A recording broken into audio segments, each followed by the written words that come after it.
Hi, everybody. My name is Tony Nobles. I'm the founder and owner of the Author Inkubator, where we guide purpose-driven individuals to write, publish, and launch their books with confidence, clarity, and coaching every step of the way.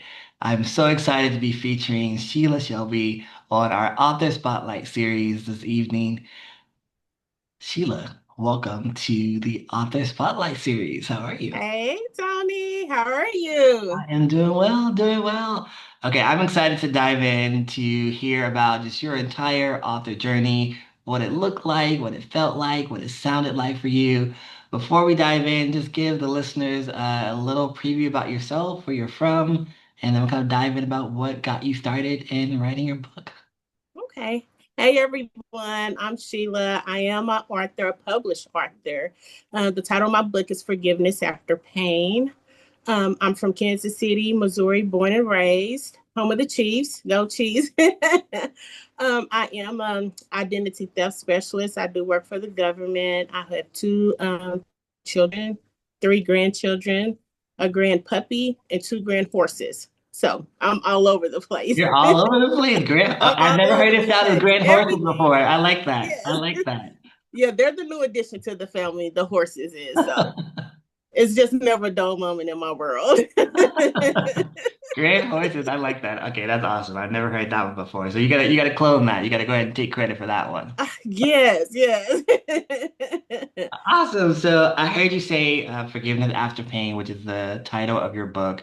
I Yes. know a little bit of just our journey when you were in the process of doing that. For those who are going to be watching and listening, kind of share with us a little bit about what Forgiveness After Pain is, why you decided to name it that title, and what are some things people can learn from reading the book. Well, first off, I rebranded my book. The first title was Two People Trapped in One Body. So, with the help of you, Tony, I reached out to you probably maybe about 5 or 6 years, maybe probably 6 years ago, and spoke with you about, the title of me changing the title of my book, but keeping the content of my book. So we worked on that, and I came up with Forgiveness After Pain. And the reason why I came up with that is because I had a lot of built up anger in me throughout my life, towards my parents, myself, friends, and family. So I was like, okay, I don't know what I could name this book, but I'm gonna sleep on it, and I'm gonna see if I could come up with something. So I made a list, and the first one I wrote down was Forgiveness After Pain. I was Mm. like, okay, that can be it. I couldn't think of another title. I said, so that's my title. So the reason I chose Forgiveness After Pain, like I said, is because I dealt with a lot of betrayal, a lot of hurt, disappointment, depression in my life. And I just had to learn to forgive self first Yeah. before I could forgive others, like my parents, like my siblings, friends. So that's where the forgiveness after pain is just me having to learn to forgive me as well as others. So tell me a little bit when you were in the process of starting to write this book with Mm-hmm. title that you had in mind. Kind of walk us through what were some of the moments that were challenging you. You mentioned you were talking about depression and betrayal from your parents and just life in general and transitions. What was like the hardest part for you, even getting started when you were starting to write your book? Believing in myself that I could do it. Mm. That was the hardest part for me to get through because I started originally writing my book in 2000. Um, I want to say it was maybe 2004, probably 2005. I was at work at my desk. I was like, you know what? I'm going to write a book about my life. So I wrote down the table of contents. I had that all together. And then once I started writing, I was like, nobody want to hear my story. So I Mm. would just, pick it up every now and again. So it took me 10 years to write my book. 10 years. But going through that journey, it was an eye opener. I had to be honestly and brutally to myself. I had to, if I say I'm gonna tell about my story, I have to get it all out and be honest with who I am before I could deliver this project to the world. And so that was my hardest thing was like, okay, I have to be honest. There's no faking around it. You have to be honest Yeah. about your life. Yeah. So that was the biggest thing. I had to open up and let people into my world, which is something I never do. I mean, it's hard, right? It's Yeah. not easy to do, right? Those are Yeah. the moments where you want to kind of hold on to yourself. You don't want to release into the world. So I definitely Hmm. understand and empathize with you about, especially being in the memoir space to which you are, that Hmm. memoir kind of self-help area. Being able to be vulnerable and kind of peel back some of our layers is really challenging to do. So the fact that It is. you did that is an Yeah. accomplishment in itself, so that people can learn and glean from your life lessons, your story, your battles, the things that you've had to Hmm. overcome, because there's a connection there that even a little bit of your story can kind of tie into somebody else's, right? We never know that kind of interconnections that can happen as a result of, sharing, our story. So I want to go back to something you said earlier about this belief that you didn't have in yourself, which is what a lot of authors actually have in mind. Like, I don't believe that I am either worthy of sharing my story. I don't believe Hmm. that I'm worthy of writing. I don't believe that people are going to read my book. Were Hmm. there any other maybe doubts or obstacles that you felt that you had to overcome as you were going through the process? Um, Other obstacles I had was finding the time. I was always making excuses of, well, I Mm, don't have time to do this today. I'll get it tomorrow. I started next week. So I didn't sit down and just um create a space where I had time. mhm. So time got away from me. That's why it took me so long because I'll get it next week. Okay, I'll start on it next month. Okay, I'm gonna set a goal, but the time never came, and I wasted time. I wasted 10 years. So the biggest obstacle was the timing for me. Would you, looking back on it now that you're done with the book, and maybe a new one that you may write in the future, do you still look at it as you've wasted time, or do you feel like it was divine timing, and no matter how long it took you, you had to go through those 10 years because ultimately maybe it did something for you, over Mhm. those years? How do you look at timing now since you're done with the project? I take my time very, very serious now. If I say I'm gonna do something, I have to do it like right now because one thing I've grown and I've learned, we don't have time. All we have is right now.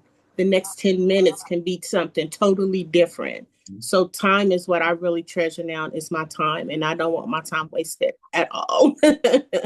But like you said, piggybacking on what you said, Tony, with the process of me writing it, I really did feel it was things I had to go through to finish it. It just seemed like some things in my life had to happen or things had to get fixed or corrected. So me saying that the time, yes, it was the time, but I still think I had life to live in order for me to get to the point where, you know what, this is it. I'm writing it and I'm gonna be done. So I'm curious to hear about kind of your definition of forgiveness. Like, what did that look like for you, for Sheila, at this moment in time? If you had to define like forgiveness for your own self, what would you feel like you would give that definition, that word? um peace, my peace. Yeah, That's what it gave me, my peace for forgiving yeah, self and others. It's my peace, yeah. Okay. and I'm loving that. Absolutely gonna stand in that. I'm gonna stand in that piece, and then that's how we're gonna operate moving forward. So I'm here for it. Hmm. I'm here for it. Tell us a little bit about maybe if there's a favorite chapter of yours. As people are gonna be looking at this book and going searching for your book, Forgiveness After Pain, is there a favorite chapter of yours that you wrote that like you really want to like hone in on? Like if you're gonna read my book, I really want you to pay attention to this chapter, or I really want you to take away this message. What would that be for intended readers? um, I don't have a favorite chapter, Tony. I do have a favorite part in the book. Okay. And it's when I was much younger. As everyone, well, you probably don't know, but my dad, he's a veteran. So growing up with a military dad was kind of rough.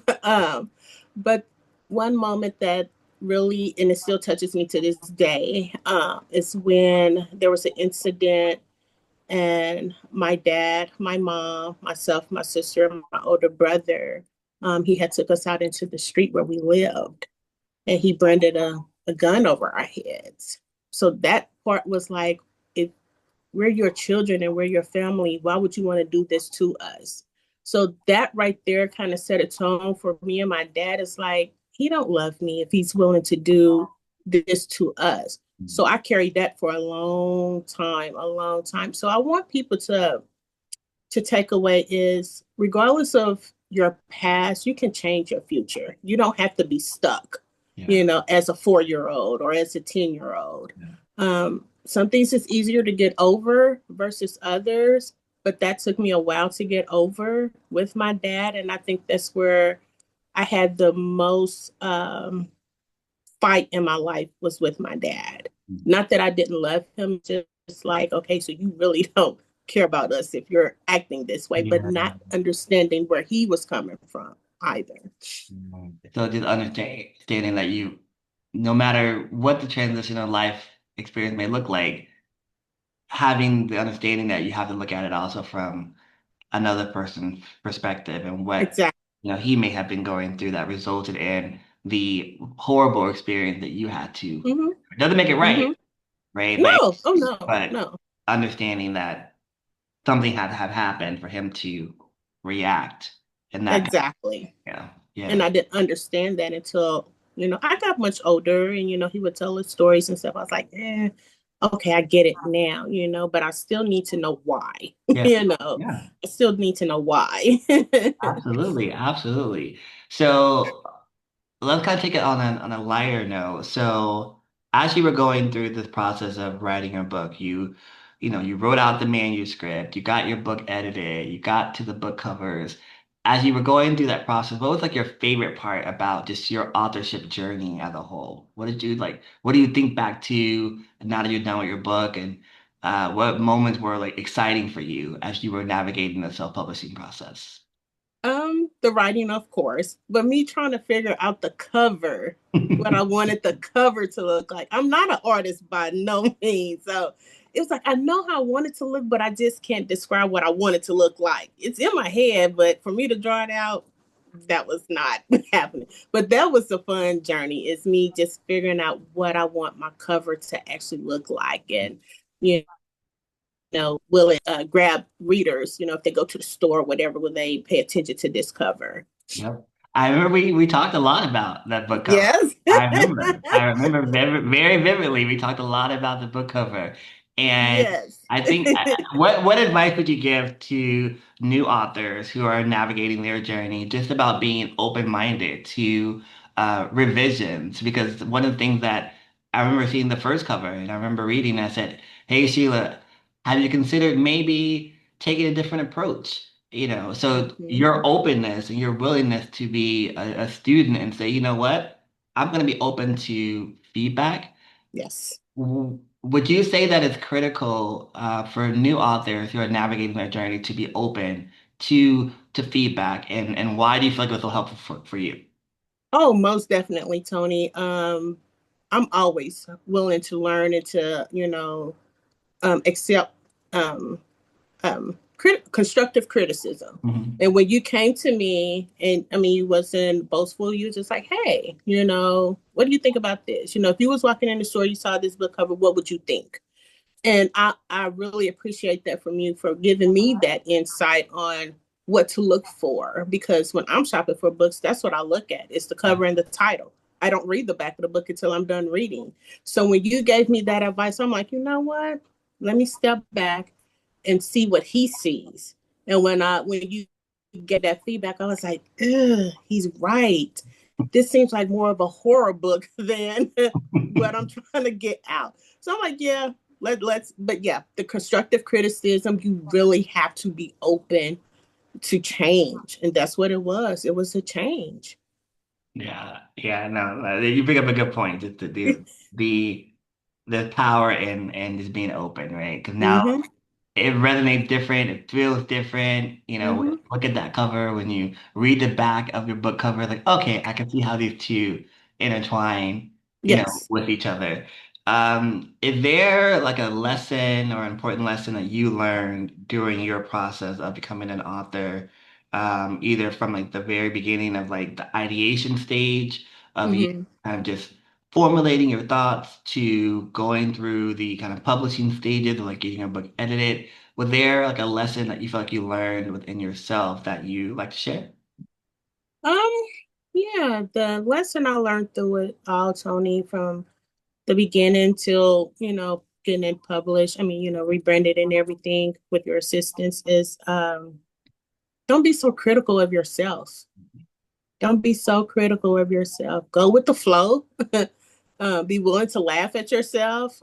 Be willing to cry with yourself. Just be open and just accept change. Yeah. Just accept change. Yeah, yeah. I like that you bring that up to be open and willing and be open with yourself through the process because especially I'm sure you can relate as a memoir author, you have to relive those moments Yes. all over again. The unhealed Mm-hmm. wounds that you thought were kind of, wrapped up tight are going to Mm-hmm. expose themselves in new ways. Mm-hmm. So for you, when you were going through the process of writing, I kind of want to like take yourself back there for a second if we can. Okay. Can you kind of share with us kind of how you approach the moment of, okay, I'm getting ready to write this chapter that talks about X, and this is one of the hardest, either most painful experiences that I had to go through. How did you prepare yourself for that moment to sit there and say, okay, I'm going to put myself back into that experience? Mm. And then I'm going to write these words. Kind of talk to us about your process, how you approached those meaningful moments or those experiences that really were going to pull at your heartstrings. Um, it's good you asked that question because it is one chapter in the book. When I got to the chapter, because I had my table of contents.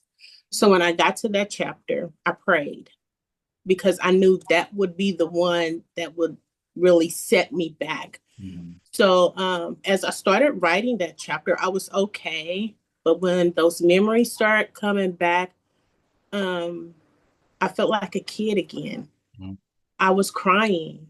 And through that process, I had to pull away from it because it was too much for me to, like you say, relive that. Because when you write a memoir, you're reliving those things that you put away. Um, but I had to allow myself to go through those emotions. As hard as it was, but I was like, I have to do it. I have to push through it, but I have to give myself time to regroup to get it done. Um, but I just allowed myself to just cry through the whole chapter, cried, and I wrote it, and I cried, and I wrote it, and I cried. And after I was done with that chapter, I was like, "Yee, I did it." Woo, that was a horror. But you have to just be in tune with yourself and not hide your feelings of what you're about to write because like you said is you're opening up wounds that people never saw before in you, Yeah, you yeah. know, so it's Or like that you eesh. thought were closed up and sealed tight, and Yeah, the stitches come off a little bit, and then it just rips all apart. Because here I am exactly. exposed. Yeah, Yes. I hear you. I hear you. So, how do you think about kind of like what's next for Sheila? Sheila, are you working on any other projects right now? Do you have any other books coming down the road? What's next for you as you pursue this journey? I have a few things in the work, Tony. Everybody is pressing me for another book, Okay. but life has happened since then. I like I tell people I have to mentally prepare myself for it. Absolutely. It's just not some okay, yeah, I'll write a book. Some people can do that. Not me. I have to mentally get myself ready Hmm. to write the next one. So everybody is understanding on that. I'm working on I want to be a motivational speaker, go to domestic violence shelters, children's centers and to schools and speak with, people how they can overcome depression, domestic violence, believing in yourself. So those are the next journeys for me. Okay, okay. I like that you mentioned that you have to give yourself, time, right? So Hmm. despite any of the fans who want more of you, it's like, hey, I know Sheila, and Sheila has to check in with herself. Hmm. Sheila has to be mentally ready for the journey. Sheila has to prepare her, what I call your author toolkit, which I'm Yes. curious to hear from you, from all the experience you had with Forgiveness After Pain. And as you potentially navigate a new book, whenever you are in that space to do so, what does your kind of like author toolkit look like? What are things that you carry or that you will carry with you as you pursue writing this new book that you learned from writing your first one? Oh, hmm. Give myself space to evolve. I have to give myself space. Hmm. Um, Remove things that's not bearing good fruit. Um, Focus more on the positive things that I have going on. Um, and just go with the flow, Tony. Just go with the flow. Go with the flow. I'm here for it. I'm here for it. Then that's what we'll do. And when that time is right, then you start. So good for you for putting those boundaries in place, right? Because Yes. people can force you out of that boundary, and if you don't have that locked in for yourself, then you'll start doing things that please other people and doesn't serve you. So I'm glad that you are standing firm with Mm-hmm. your decision. And, Mm-hmm. and your goal that you still want to have in working in domestic violence shelters, Oh yeah. and working with kids through depression, because today those that need it. Oh yes. Very, Oh very yes. much so. Very much so. And also Yeah, too, please. I do sip and paints. I host sip and paint parties. Okay. Okay. So I do that. So, Okay. and those are so What got fun. you motivated into doing the sip and paint parties? My brother-in-law, because Okay. he's an artist, and so it's Oh, like he was like, you can incorporate your book into the paintings. I'm like, but I don't even know how to color. So he was like, it's not about that. He said it's about therapy for other people. mhm. So I had to look at it like that. So yeah, so I host sip and paints now.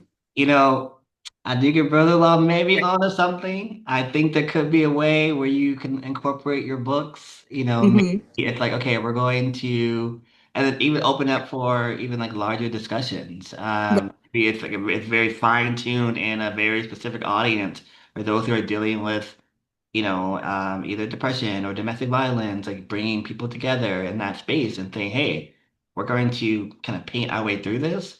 And I'm going to Right. read some of my book from a chapter from my book, or I'm going to take a passage from a book, read it out loud, and we're going to figure out what that comes up with for you. What does that look like and feel like for you? And paint that, right? Hmm. Even if it's Okay. not your traditional like sip and paint where you have like your instructor who is telling you kind of do this photo. Maybe it's what does, when you think about depression, what does that feel like for you? What does it look like for you? Um, and and what does it mean to come out of that, right? Right. Um, Right. Paint that, right? There's a whole Hmm. different approach to it, and a whole different feel to it, and a way that you can also incorporate, your books too. Hey, I'm an author. You're here today because I brought you all together. Here's the opportunity to buy my book, right? Like put yourself out there some more. So I don't know, Right. take that as you will, but I think it could be pretty good. I think it could be pretty good. I like that. So I want to know from you. So first and foremost, if someone was interested in getting a copy of your book, where could they go to get it? You can go onto Amazon.com. You can reach out to me via email. My email address is Shelia, Shelia underscore Shelby 690 at hotmail.com. Or you can reach out to me on my socials. Instagram, my Instagram name is Author S. Shelby. And on TikTok, I'm Author Shelby. We'll make sure we tag those details at the bottom of that video. Okay. Okay, I want to kind of go into more like a fun, kind of personal vibe here. So Okay. I want to ask, what is like your favorite quote or favorite mantra that inspires you to kind of get up, get your act together, either through a song or a quote or something that keeps you motivated? What is that for you and why? I have two. Okay.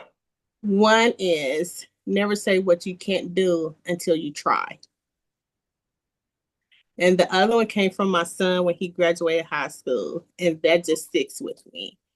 Um, he said, "Ma," he said, "I love when people tell me no." I said, "Well, I don't." And he said, "You should." He said, "Because when people tell me no, that means I need to go harder and to prove them that I can do whatever I put my mind to." So those are the two things that always stick with me. Okay. Okay. I'm loving those, and even better to have them from your son, right? Even better. Most people will quote like, "Oh, something from a book that they read," but you have a personal Oh quote and you can live by and ride by. So I'm here for it all. Here for it. yeah. Um, I want to know from you kind of how you go about celebrating milestones. So when you got that book in your hand, that proof copy in your hand, if you can go back to that moment for a second, how did you celebrate the fact that you did something that literally 81% of people dream about doing someday? So the fact hmm that you accomplished that, if you can go back to that moment when you first held that proof copy in your hands, what did that look like for you? What did it feel like for you? What did it sound like for you? How did you celebrate?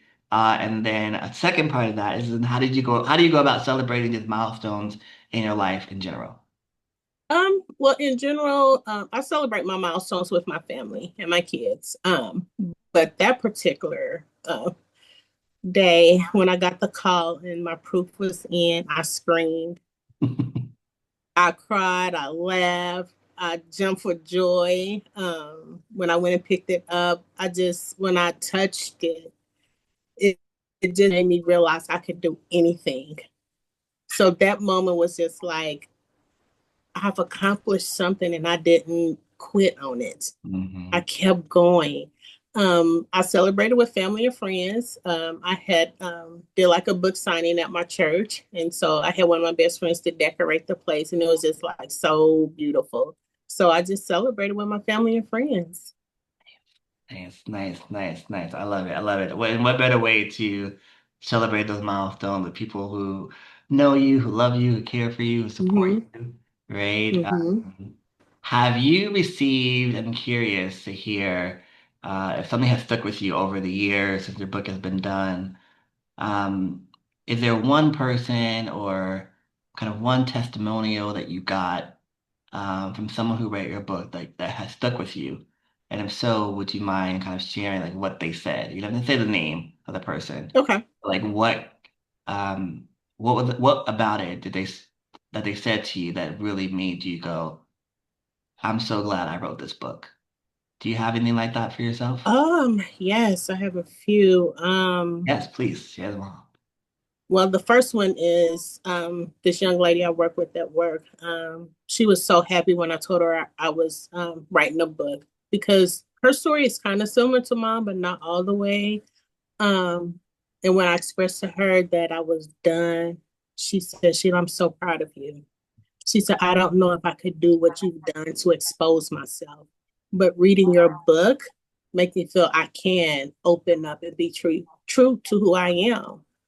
So that was that one. And she was also the one that decorated for me as well. Okay, okay. Um, and then it was my sister who was my worst. She's my critic. If I don't, if I want to get judged, it's gonna be by her because she's gonna give it to you raw and uncut.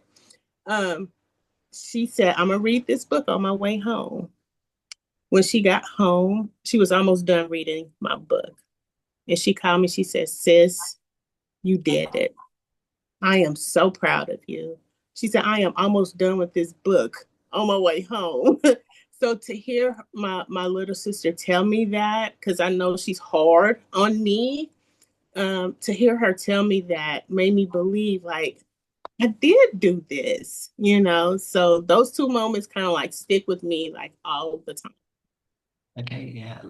And there'll be more, right? That already I've seen several reviews already of your book on Amazon, so hmm it's resonating for those that it needs to resonate with, and people are feeling inspired that they too could even share bits and pieces of their story, right? So the fact that you Right. opened up your life and invited people in and say, "Hey, I'm exposing myself, the good, the bad, and the ugly. Here it is, hmm raw and uncut, and hmm take what you need for your own hmm journey, leave what you don't." Whatever Mm-hmm. stays with you, great. Whatever doesn't, great. Mm-hmm. But the fact that you wrote a powerful book is testimony Mm-hmm. in itself. So kudos to you again for Thank doing you. something that is scary. And I want to Yes. acknowledge that and I want to uplift that because, you can write a children's book, you can write, a self-help book, but the memoir is a whole different animal. It requires Mm-hmm. It a is. whole different approach and attitude and the way in which you go about writing because it's not about exposing all of yourself, right? Because Right. Right. if that was the case, the book would never be done, right? Right. I'm sure there were moments that you had to, and were the moments for you where you had to say, you know what, I'm gonna, I need to pick and choose. Did you have moments like that as I you were writing? did. Yes. So it's stuff in the book that I mean, it's stuff I didn't write about and I chose not to because I know that's for a later time. But yeah, you just can be like, I'm gonna have to take pause on that one right now. But I can put this in there, Yeah. but for the most part, yeah, you just have to really pick and choose. Yeah, You do. it doesn't mean that we're being untruthful in our experiences. It Right. means that, listen, if we were to do that, the book would never be completed. So at some point, we have to say, make a decision and say, you know what? This is what goes in the book. This is what comes out of the book. This is what stays. Exactly. So kudos, Exactly. kudos to you. Kudos to you. The last thing I want to have you kind of share with us is why, and if you could come up with like a sentence for why someone should read Forgiven After Pain, what would that be? Mm. Um. Hmm. To hmm. I would say just the reason why I feel people should read Forgiveness After Pain is learning to um, let go of hurt. I know that's easier said than done. Um, just learn to not move on, but learn to move on. Mm. You can't just keep yourself stuck Yeah, because then you wouldn't be able to prosper. You wouldn't be able to grow if you just stuck at 10. You know, allow yourself to forgive people that have done you wrong. And it's not the forgiveness for them, it's for you. It's up to them if they accept it or not. And if they don't, I mean, that's fine. At least you ask for it and you put that to pass and just move forward. that is a great way to end this. So for those who are listening, those who are watching later, go grab that book. Be ready for someone to share their own life experience in a way that can help you. You deserve Forgiven After Pain. Sheila, remind us one more time where we can get a copy of your book, please. You can go to Amazon.com. You can email me, Sheila, Shelia _ Shelby 690 at hotmail.com. Or you can reach out to my socials. Instagram is Author S. Shelby. On Instagram and on TikTok, I'm Author Shelby. Perfect. Awesome. Sheila, thank you so much for joining Thanks. the Author Spotlight series. It was a pleasure to interview you. Thank you. And I appreciate you too, Tony. I know I tell you this all the time. You are amazing. You are an amazing man. I just, I don't think without you, I couldn't got this far. I really don't. You walked me through everything that I needed to do. You gave me my constructive criticism, and I took it and I ran with it. So I just want to say thank you for everything that you have. You've always there to answer my questions, no matter how small I may think the questions are. You've always been there, and I want to thank you for that. Thank you. Thank you. Thank you. That means a lot.